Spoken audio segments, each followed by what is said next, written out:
എങ്ങോട്ടാണ് ഈ കത്തിവേഷത്തിൽ എന്നൊന്നും ചോദിക്കണ്ട കേട്ടോ. നമ്മൾ പോകുന്നത് ന്യൂ ഇയർ സെലിബ്രേഷന് വേണ്ടിയിട്ടാണ്. ന്യൂ ഇയർ കഴിഞ്ഞ് വീഡിയോ അപ്ലോഡ് ചെയ്യാൻ കുറച്ച് ലേറ്റായി പോയി. മെട്രോയിൽ കാല് കുത്താൻ സ്ഥലം ഉണ്ടാകില്ലെന്ന് പറഞ്ഞിട്ടാണ് ന്യൂ ഇയർ പാർട്ടി ഇത്രയും ലേറ്റാക്കിയത്. അങ്ങനെ ഒരു 10-11 മണിയാകുമ്പോൾ നമ്മളെല്ലാവരും കൂടെ മെട്രോയിൽ വച്ചു പിടിപ്പിച്ചു. 2026 അവസാനത്തെ അബദ്ധം കേട്ടോ. എക്സിറ്റ് 1 ഞാൻ വന്നിറങ്ങിയത്. ആക്ച്വലി നമുക്കിറങ്ങുന്നത് എക്സിറ്റ് 2 അങ്ങനെ ഈ ഒരു വർഷത്തെ അവസാനത്തെ അബദ്ധത്തോട് നമുക്ക് 2026 ഇൻവൈറ്റ് ചെയ്യാം. അധികം തിരക്കുകളൊന്നുമില്ലാത്ത കാമായിട്ടുള്ള സ്ഥലം, എന്നാലോ നമുക്ക് എല്ലാ തരത്തിലുള്ള എൻജോയ്മെൻറ്റ് കാണുകയും കേൾക്കുകയും ചെയ്യുകയും വേണം. കയ്യിലൊരു വലിയ കേക്കുകളൊക്കെ ആയിട്ടാട്ടോ നമ്മളെല്ലാവരും കൂടെ നടക്കുന്നത്. നമുക്ക് കുറേ ഫാമിലി മെമ്പേഴ്സ് ഉണ്ട് ദുബായിൽ. അതുകൊണ്ട് തന്നെ ഇവിടുത്തെ ഓരോ ബ്യൂട്ടിഫുൾ ഡേയ്സും നമ്മൾ ഭയങ്കരമായിട്ട് സെലിബ്രേറ്റ് ചെയ്യുന്നുണ്ട്. പഴയ പോർട്ടിൻ്റെ ഭാഗമായിട്ടുള്ളൊരു സ്ഥലമായിരുന്നത്. അതുകൊണ്ട് തന്നെ നമുക്കിവിടെ കുറേ കപ്പലുകളുടെ അവശിഷ്ടങ്ങളും അതൊക്കെ കാണാൻ പറ്റും. ഈ കാണുന്നത് എന്താണെന്നറിയോ, ഒരു പുസ്തകം ഇങ്ങനെ തുറന്നു വെച്ചിട്ടുള്ളത് പോലെയുള്ള മുഹമ്മദ് ബിൻ റാഷിദ് ലൈബ്രറി. ഈ ലൈബ്രറിക്കകത്ത് പല ടൈപ്പ് ഫെസിലിറ്റി, റോബോട്ടുകളൊക്കെയാണ് പുസ്തകങ്ങളൊക്കെ ഹാൻഡിൽ ചെയ്യുന്നതൊക്കെ കേട്ടിട്ടുണ്ട്. എനിക്കറിയില്ല അതിനെക്കുറിച്ചുള്ള ഡീറ്റെയിൽസ്.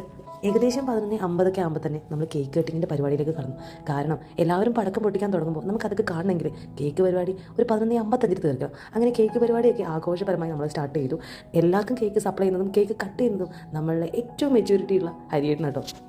ആക്ച്വലി നമ്മളുടെ ഫാമിലി എല്ലാവരും ഇതിനകത്തില്ല. കാരണം കുറേ ആൾക്കാർക്ക് പലതരത്തിലുള്ള തിരക്കുകളായിരുന്നു.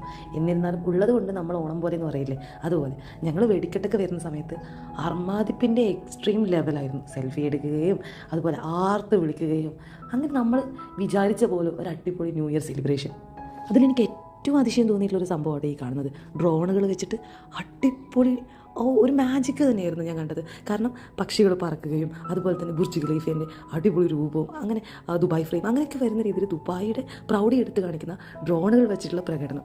അതിന് തൊട്ടടുത്ത് തന്നെയാണ് ബുർജ് ഖലീഫയുടെ പ്രകടനം. അതും ഒട്ടും കുറവില്ല. ഈ 2 വെടിക്കെട്ടുകളും എൻ്റെ തൊട്ട് മുമ്പിലാട്ടോ നടക്കുന്നത്. അങ്ങനെയെങ്കിൽ എൻ്റെ തൊട്ട് പിറകിൽ എന്താണെന്ന് കാണണ്ടേ?